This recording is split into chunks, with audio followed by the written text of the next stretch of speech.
The sixth word of Jesus from the cross is found in Gospel according to St. John chapter 19 verse 30.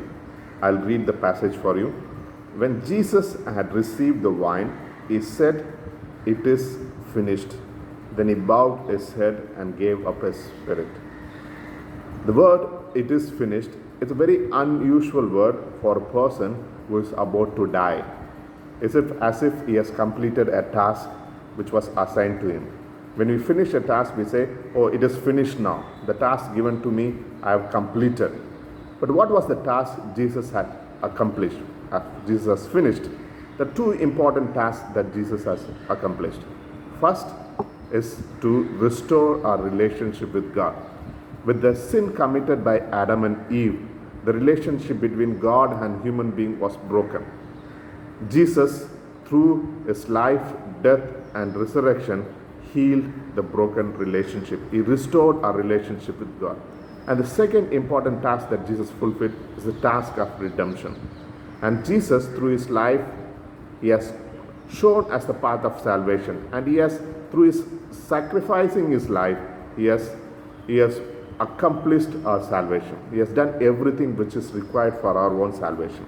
But how could Jesus say it is finished? Jesus was able to say it is finished because he first of all understood the purpose of his own life. Without understanding the purpose of our own life, we cannot accomplish the task or even say it is finished. That is a very important message from this passage. First of all, Jesus understood the call, his own purpose. Then only he was able to accomplish the task, and finally he was able to say it is finished. Today, that is a big question that comes to us. One of the American evangelical preacher and pastor, Rick Warren, wrote a famous book, Purpose Driven Life. In that, he points out to one important challenge that each and every one of us face is to understand the purpose and call in our life. Without understanding the purpose and call in our life, we can never become a true disciple of Jesus Christ. If you see Apostle Paul, he understood the call, the purpose of his life. He said, the purpose of my life is to preach the good news, not to the Jews, but to the Gentiles. So what is the purpose of our life? If we do not understand, if we do not answer the question, what is the purpose of my life? Then our life will be like, as it is said, a man or woman without purpose is like a ship without a rudder.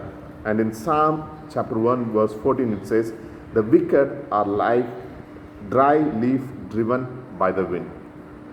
If we do not understand our own life's purpose, our life will also be meaningless, directionless.